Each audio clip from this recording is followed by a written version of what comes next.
गए axis mutual fund के senior fund manager हमारे साथ हैं। हमारे साथ श्रेयस देवलकर हैं।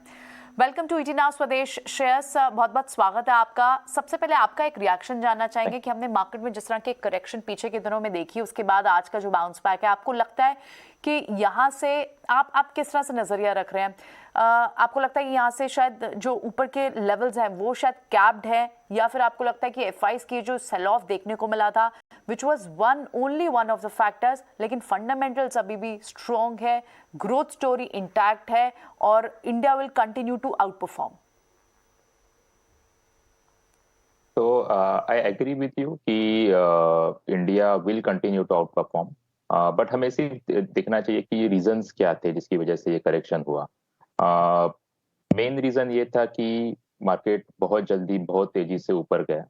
इंडिविजुअल स्टॉक्स भी जो प्री कोविड लेवल से 20, 30, 40, 50%, कुछ तो 100% ऊपर है। उसमें कुछ में जेन्युइन रीजंस है, कुछ में नहीं है। तो मार्केट अभी इस तरफ इस बार एक जो रीजन था कि टेपरिंग जो ग्लोबली चल रहा है, तो जो एक्सेस वैल्यूएशन हुआ है विदाउट अ रीजन, तो दैट हैड टू करेक्ट। और जनरली हमने ये देखा है कि ड्यूरिंग दिस करेक्शन जो स्टॉक का ग्रोथ ट्रेजेक्टरी चेंज नहीं हुआ है या फिर मार्जिन ट्रेजेक्टरी चेंज नहीं हुआ है, वो स्टॉक्स में जनरली ज्यादा करेक्शन पाया गया। और बेसिकली जो जिसे बोलते हैं हम कि जिस स्टॉक की स्टोरी चेंज नहीं हुई है, तो इन दैट केस हमने देखा है कि वैसे स्टॉक्स में ज्यादातर करेक्शन पाया गया, क्योंकि जो फियर ऑफ टेपरिंग जिसकी वजह से वैल्यू ज्यादा होना, तो उस रिलेटेड करेक्शन है वो हमने देखा। अभी यहाँ से आगे जाके आप देखेंगे तो इंडिया का ग्रोथ आउटलुक से लेके all the macro economic parameters, जैसे हम देखते हैं कि बैलेंस ऑफ पेमेंट हो या फिर फिजिकल आउटलुक हो, द टैक्स कलेक्शन जितनी अच्छी तरह से बॉयंट दिख रहा है अभी, तो most of the macro economic parameters are really good for us. I will come to the inflation जो चीज है जिसकी वजह से एक कंसर्न है, बट इन्फ्लेशन छोड़ के बाकी के सारे मैक्रो इकोनॉमिक पैरामीटर्स इंडिया के बहुत अच्छे हैं। उसके अलावा हायरिंग एक्टिविटी इंप्रूव हुई हो रही है, आईटी एक सेक्टर अच्छा कर रहा है जिसकी वजह से अगेन हायरिंग होती है। और एक कैपेक्स जो है जो छोटे सेक्टर्स में हो रहा है, वो भी एक पॉजिटिविटी दिख रही है।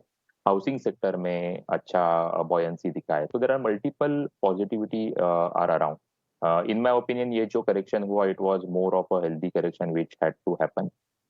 We can see a good returns, but only thing is investor should remember that recent history को एक्सट्रापोलेट नहीं करना चाहिए। जैसे अभी जैसे लास्ट 1.5 साल में 2 साल में ऑलमोस्ट हमने जो 20%, 25%, 30% रिटर्न देखा, आप अगर लॉन्ग टर्म रिटर्न देखोगे तो लॉन्ग टर्म रिटर्न एक नॉमिनल जीडीपी ग्रोथ के अराउंड रहता है।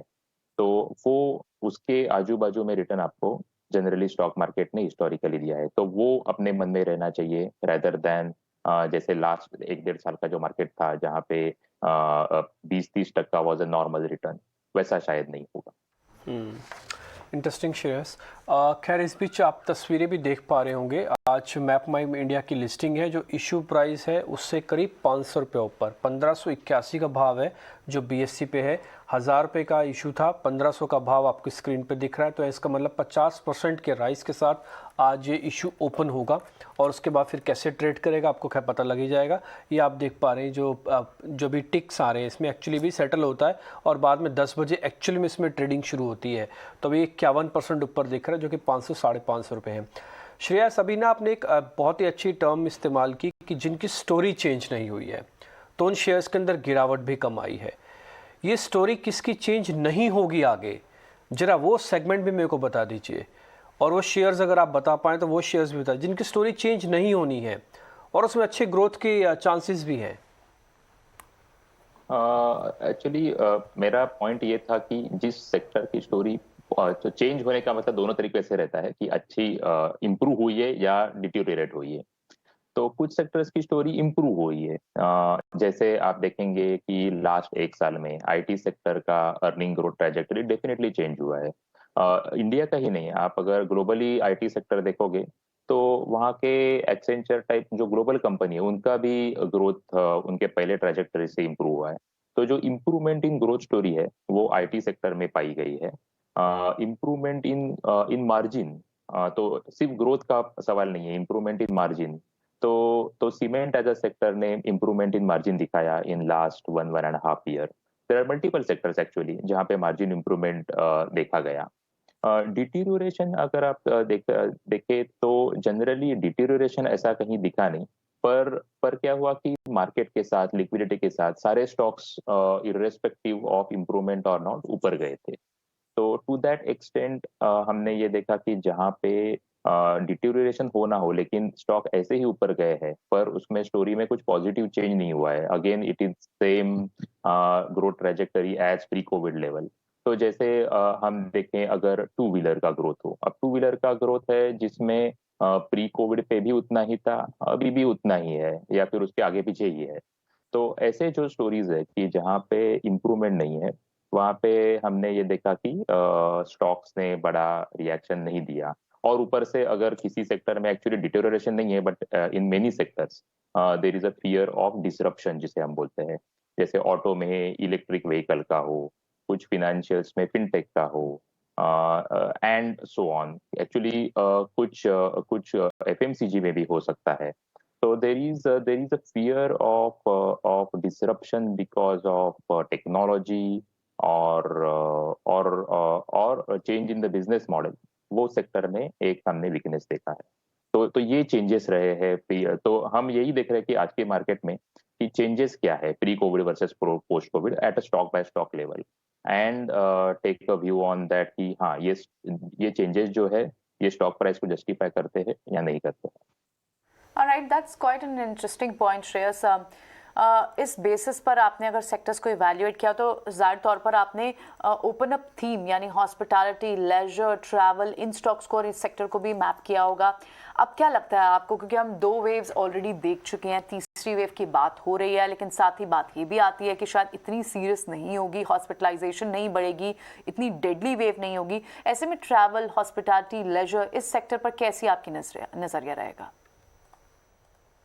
डेफिनेटली ये सेक्टर अच्छे ही करेंगे, क्योंकि नॉर्मली अनफॉर्चुनेटली क्या होता है कि कोई भी सेक्टर में अगर डिसरप्शन आ गया तो वो सेक्टर में अनफॉर्चुनेटली जो वीकर प्लेयर रहते हैं वो वीक हो जाते हैं, और जो स्ट्रॉन्गर प्लेयर होते हैं वो भी रिलेटिवली स्ट्रांग रहते हैं। उनमें उनके भी फाइनेंशियल्स में प्रॉब्लम होता है लेकिन रिलेटिवली स्ट्रांग रहते हैं। तो ये सेक्टर्स में भी हमने यही पाया है कि उसके बाद नॉर्मली जिसे आप अनऑर्गेनाइज टू ऑर्गेनाइज शिफ्ट बोले, या इसके बाद आप strong getting stronger and weak getting weaker बोले, वो नॉर्मली डिफरेंशिएशन आना शुरू हो जाता है। तो to that extent I think same thing हमने ये सेक्टर्स में भी देखा होगा। तो ओपन अप में एक्चुअली अभी ऑलमोस्ट सारा ओपन अप हो ही गया है, specially on the domestic side. अभी सिर्फ फॉरेन ट्रेवलर्स का फ्लोज जैसे पहले था pre covid versus that, again going back to कि इसमें प्री कोविड वर्सेस नाउ कितना चेंज हुआ है। तो शायद वो फॉरेन ट्रेवलर्स का फ्लोज प्रोबेबली इतना अभी तक बड़ा नहीं होगा जितना प्री कोविड लेवल से है। तो टू दैट एक्सटेंट ये सेक्टर में और भी ओपन अप होने की संभावना है, ओपन अप की वजह से और भी पॉजिटिविटी आने की संभावना है। आप अगर रिटेल सेक्टर देखें तो retail sector has given you good returns, और रिटेल सेक्टर में भी सेम था कि मोबिलिटी रिस्ट्रिक्शन की वजह से लोग बाहर नहीं जाते थे और दुकानों में नहीं जाते थे, बट लेकिन उसमें भी हमने ओपन अप देखा है। पर again coming back to that कि प्री कोविड वर्सेस आज में क्या फर्क है, तो हमें ये देखना चाहिए कि जो कंपनीज ने ये टाइम पीरियड में अपनी बैलेंस शीट अच्छी रखी और इन्वेस्टमेंट किया फॉर ग्रोथ, क्योंकि ये टाइम पीरियड में investing for growth is a real challenging task जो बहुत कम कंपनियां कर पाई। उनमें आप देखेंगे कि उनमें ज्यादा ग्रोथ दिखती है compare to just coming back to normalcy. Basically जो 90% of pre covid level, 95% of pre covid level की हम लोग बात करते हैं, पर क्या होता है कि वो चीजें शायद प्राइस में है, आपको चाहिए कि अभी at this prices growing more about that levels. और वो पॉसिबिलिटी किसमें हो सकती है, तो वो पॉसिबिलिटी ये जो खराब टाइम पीरियड था जहाँ पे जो प्रिविलेज्ड कंपनी थी because of their strategy, balance sheet, जो इन्वेस्ट कर पाए, तो उनमें आपको ग्रोथ ज्यादा दिख सकती है। श्रेयस, कुछ ऐसी कंपनीज में जिनकी हाल फिलहाल में लिस्टिंग हुई है, ये आपके लिए, हम सब के लिए नहीं है, क्योंकि इनके बिजनेस मॉडल्स भी अलग अलग हैं। इससे पहले पेटीएम को हम किसी से कंपेयर ही नहीं कर पाते थे। आज मैप माई इंडिया की लिस्टिंग है जो कि शानदार लिस्टिंग है। आप इसको वेटेज के हिसाब से कितनी वेटेज देते हो और इसमें कितने इन्वेस्टमेंट करते हो? ऐसा कोई क्राइटेरिया आपने बना रखा है या फिर ये कंपनी टू कंपनी डिपेंड करता है कि जैसे कि ये कंपनी बहुत अच्छी है तो इसमें हम पैसा ज़्यादा लगाएंगे और इसमें बिल्कुल नहीं लगाएंगे? डेफिनेटली ये एक नए सेक्टर के तौर पे उभर रहा है। आप अगर देखेंगे तो इसके पहले एक्चुअली इंश्योरेंस एक बड़ा सेक्टर मार्केट में आया था।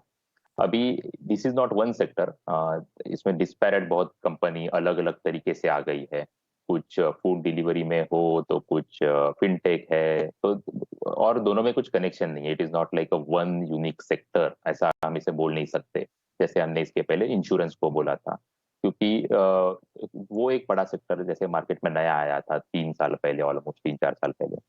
तो ये सेक्टर में हमें सेक्टर देखने से ज्यादा हमें इसका इंडिविजुअल कंपनी के ही फोकस करके हम लोग इन्वेस्ट करने की सोचते हैं। So there are various criteria, but it starts first with वो सेक्टर में कितना वेदर विनर्स हैव इमर्ज्ड।